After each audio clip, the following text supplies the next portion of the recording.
تو یہ خیر خواہی تھی۔ پوچھا گیا تو انہوں نے یہ کہا کہ میں نے رسول اللہ صلی اللہ علیہ وسلم سے بیعت کی ہے اس بات پر کہ میں جب تک زندہ رہوں گا میں اس وقت تک ہر مسلمان کے لیے خیر خواہی کرتا رہوں گا۔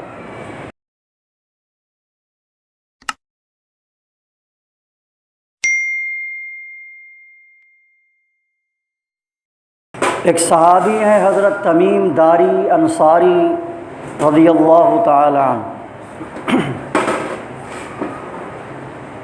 وہ فرماتے ہیں کہ اللہ کے نبی صلی اللہ علیہ وسلم نے ارشاد فرمایا الدین النصیحہ، دین سراسر اور سراپا خیر خواہی کا نام ہے۔ صحابہ کرام کی جماعت وہاں بیٹھی ہوئی تھی، انہوں نے عرض کیا قلنا لمن، صحابہ کرام نے عرض کیا کہ ہم نے کہا کہ لمن کس کے لیے خیر خواہی، خیر خواہی کس کے لیے کرنی چاہیے؟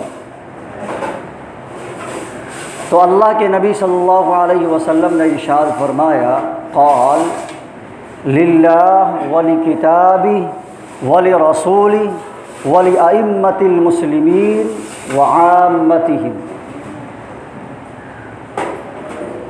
کہ خیر خواہی اللہ کے لیے ہے، اللہ کی کتاب کے لیے، اللہ کے رسول کے لیے، ائمہ مسلمین کے لیے اور تمام مسلمانوں کے لیے۔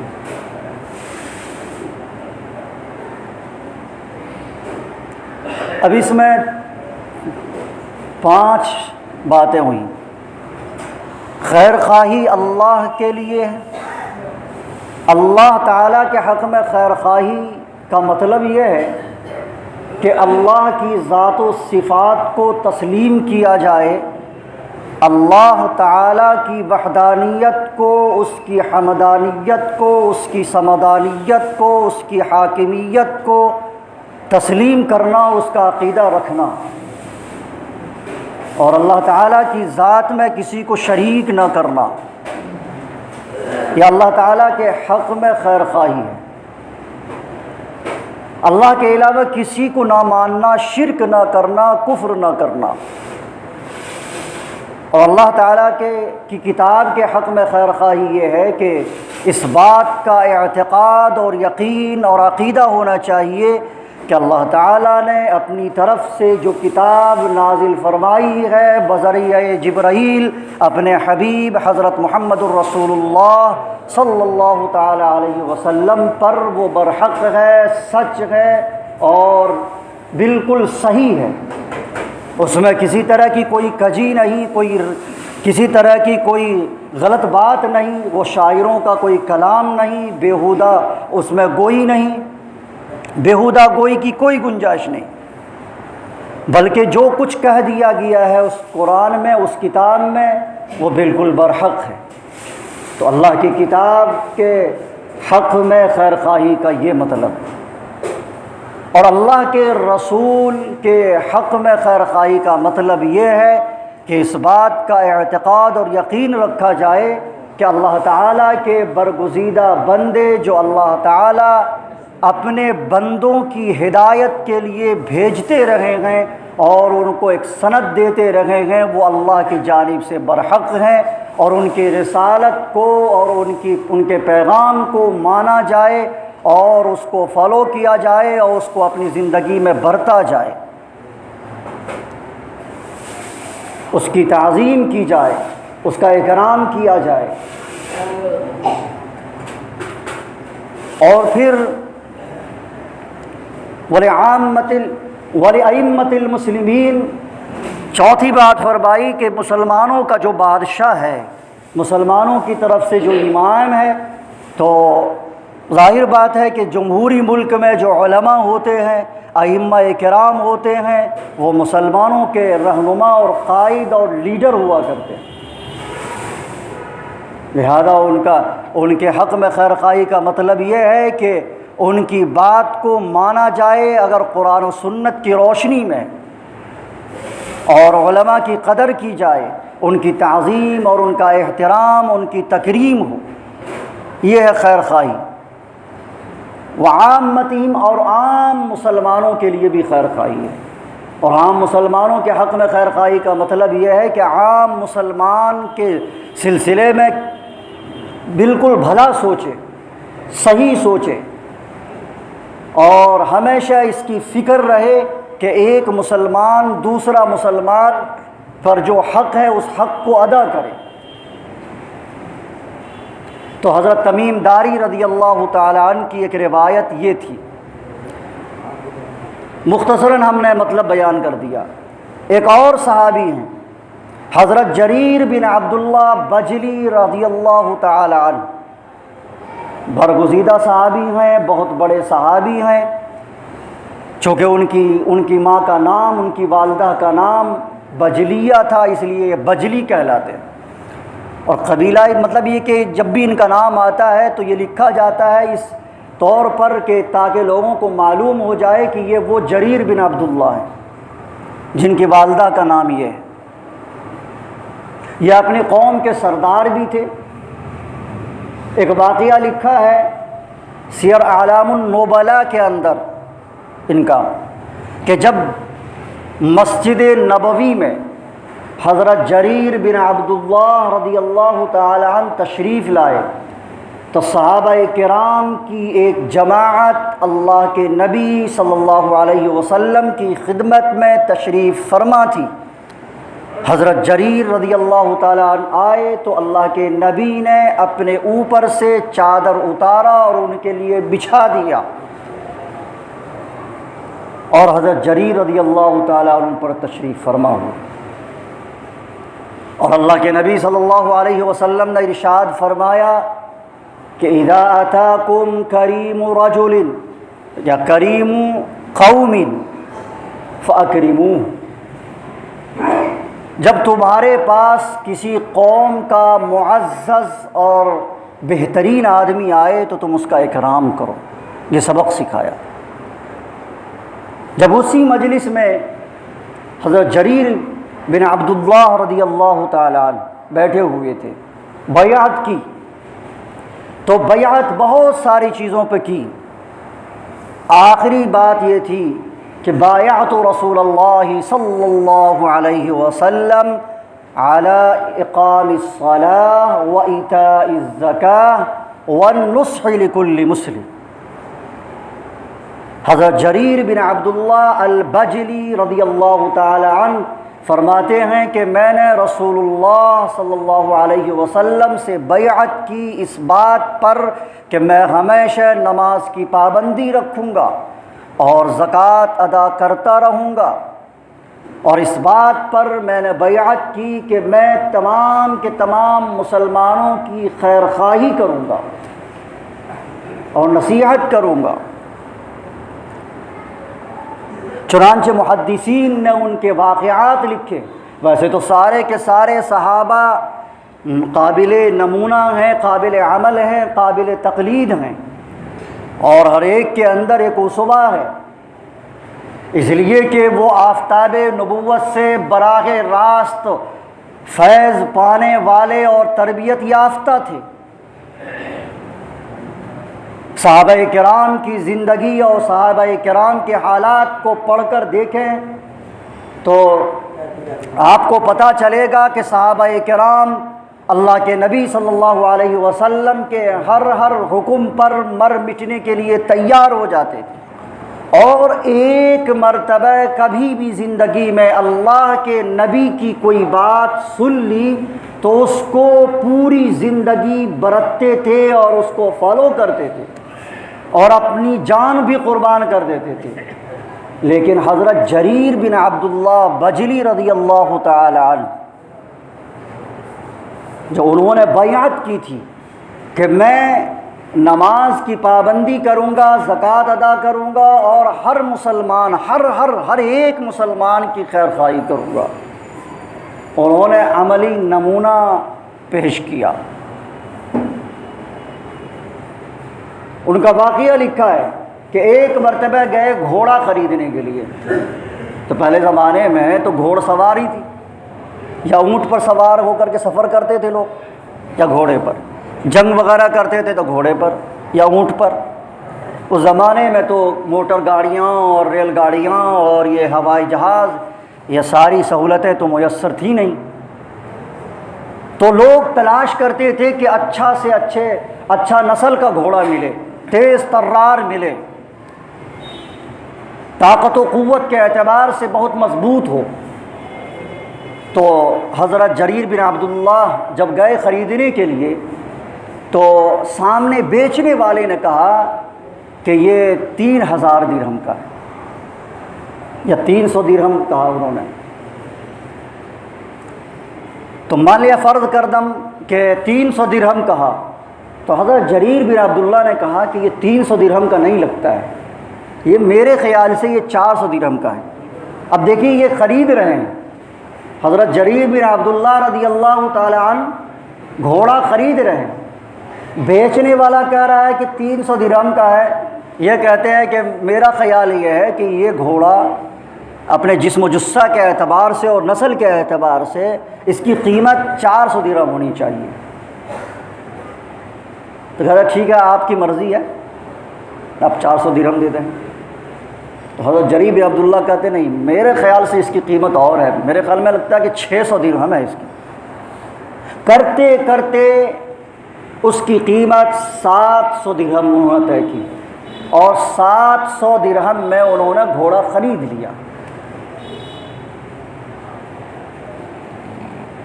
کہاں بیچنے والے نے 300 درہم کہا اور کہاں لینے والے نے 400 درہم مزید اضافہ کر دیا، اور 700 درہم میں اس کو خرید لیا. تو یہ خیر خواہی تھی. پوچھا گیا تو انہوں نے یہ کہا کہ میں نے رسول اللہ صلی اللہ علیہ وسلم سے بیعت کی ہے اس بات پر کہ میں جب تک زندہ رہوں گا میں اس وقت تک ہر مسلمان کے لیے خیر خواہی کرتا رہوں گا. چنانچہ انہوں نے اپنی پوری زندگی اسی طرح گزاری کہ ہمیشہ وہ مسلمانوں کی خیر خواہی کرتے رہے.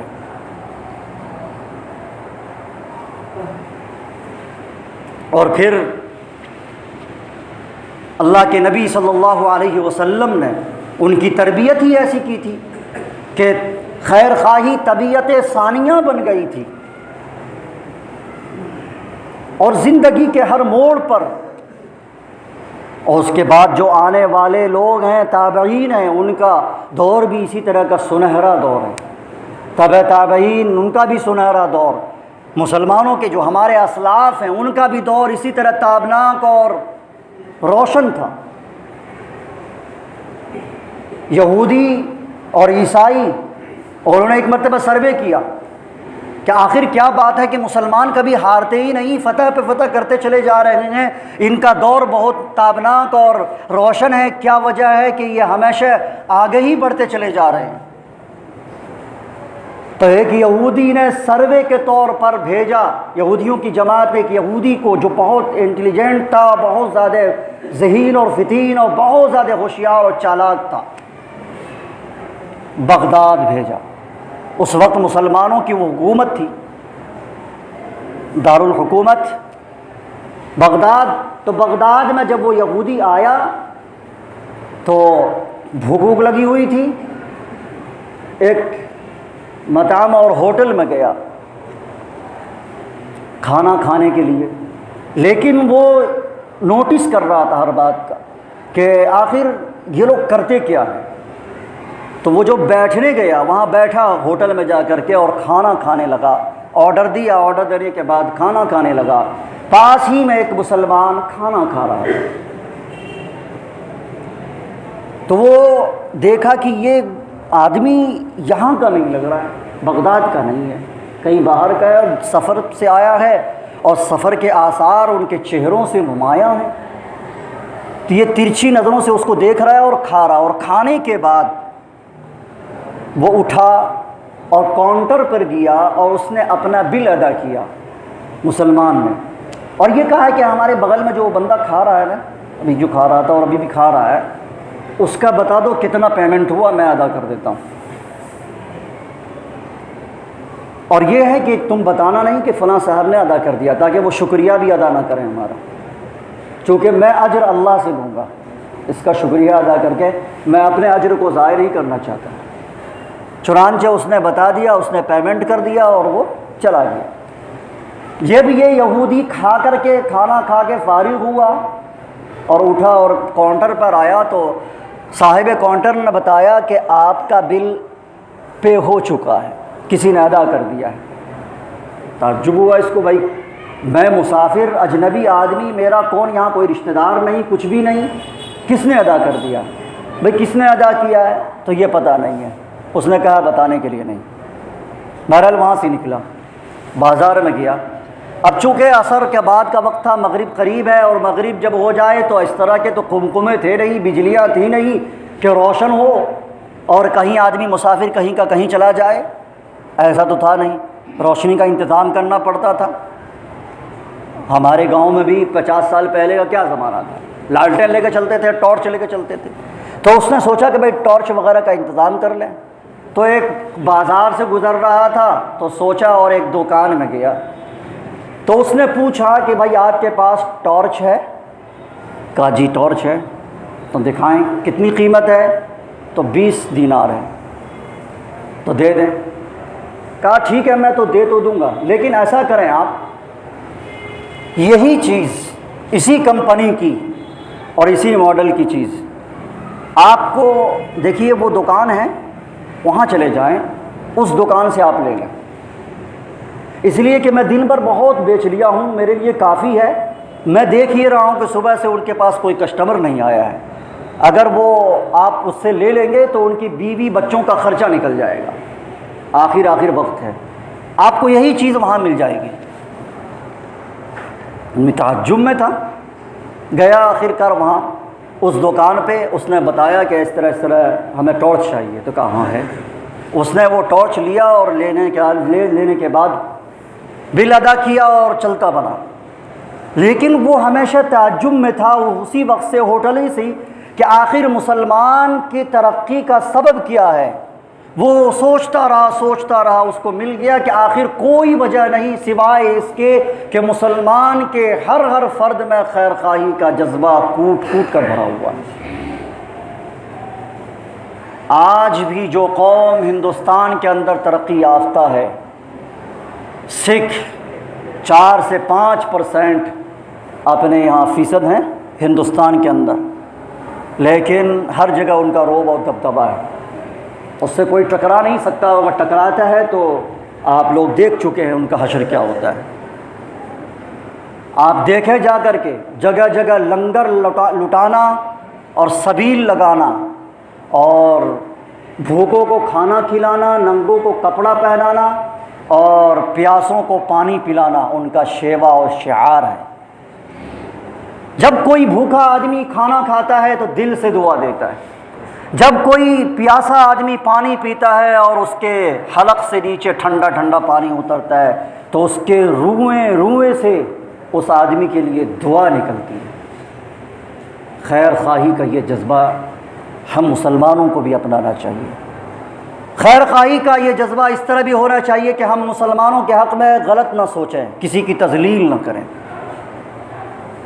اور اگر کسی طرح کی کوئی بات سامنے آ رہی ہے تو خواہ مخواہ بدگمانی میں مبتلا نہ ہوں۔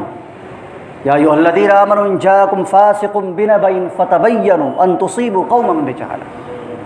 کوئی آدمی آ کر کسی کے بارے میں کوئی غلط بات کہہ رہا ہے یا صحیح بات ہے تو پہلے آپ تحقیق کر لیں کہ وہ بات صحیح ہے کہ نہیں، کہیں ایسا نہ ہو کہ ہم اس کے خلاف بدگمان ہو جائیں اور بدگمانی ہمارے دل کے اندر آ جائے اور اس طرح اپنے ایمان کو ہم ضائع کر دیں۔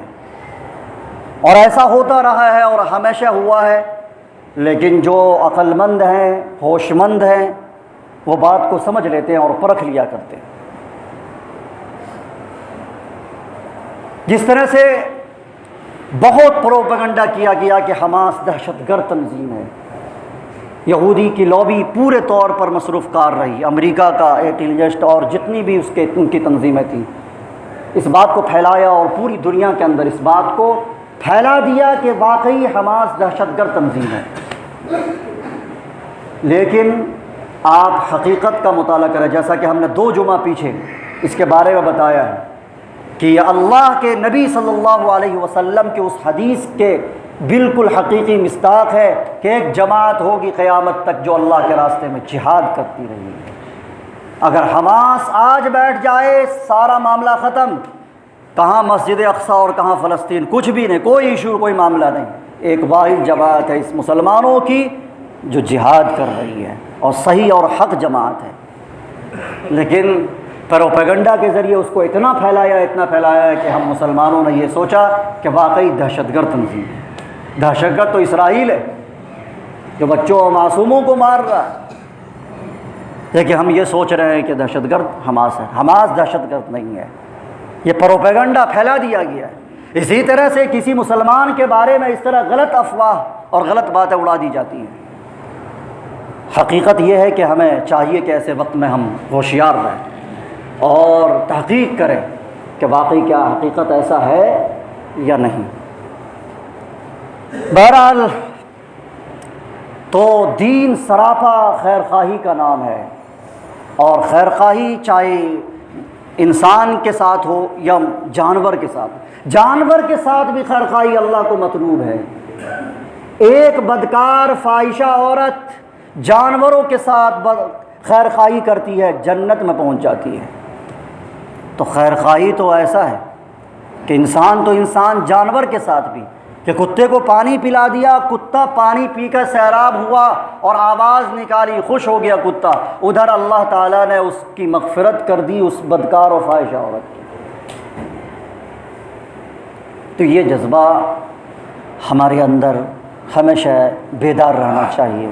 ہمیں امید ہے کہ یہ جو چند باتیں عرض کی گئی ہیں ہم ان پر توجہ دیں گے، اور انشاءاللہ اگر ہم بھلا نہیں بھی کر سکتے ہیں تو ہم کسی کے بارے میں غلط بھی نہیں سوچیں گے، لیکن ہم دعا کریں گے کہ ہماری قوم کے نونہال، ہماری قوم کے لوگ اوپر تک جائیں، ترقی کریں، اور ہمارے گاؤں کا، ہمارے علاقے کا نام روشن ہو، اور ہم مسلمانوں کے وہی روشن ایام پھر سے پلٹ آئے۔ اس کے لیے ہمیشہ تک دعا کریں گے، اور انشاءاللہ دعا بھی کریں گے انشاءاللہ۔